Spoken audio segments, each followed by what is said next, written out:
কত বড় নির্লজ্জ নৃশংস হলে মুখ্যমন্ত্রী রাস্তায় নেমে প্রতিবাদ করতে পারেন? কিসের প্রতিবাদ করছেন? কেন প্রতিবাদ করছেন?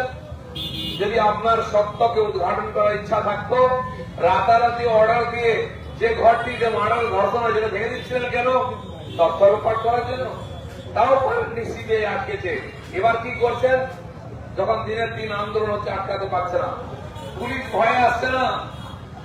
এমনকি পুলিশের সামনে এই ঘটনা ঘটেছে, ভাঙাভাঙি হয়েছে, শেষ পর্যন্ত বাকি যে তথ্য আছে সেগুলোকে লোপাট করার জন্য হাজার হাজার গুন্ডাকে বাইরে থেকে আনা হয়েছে, রাত্রবেলা ঢুকিয়ে দিয়ে ভাঙা হয়েছে হসপিটাল, পুরো করে দেওয়া হয়েছে।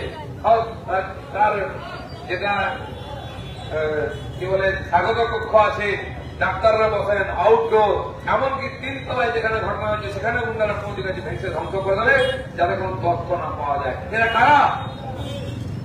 অভিষেক বাবুর চেলা। পেছনেই আছে বেলেগাছি অবস্থি, যেখানে অনুপ্রবেশকারীরা রোহিঙ্গারা আছে, যারা বাংলাদেশে উৎপাদ করছে, তাদেরকে কাজে লাগানো হয়েছে। হাজার হাজার লোক লাঠি ফাটি নিয়ে ঢুকেছে, পুলিশ দাঁড়িয়ে দেখছে, একটা লোককে লাঠি মারানি ধরেনি।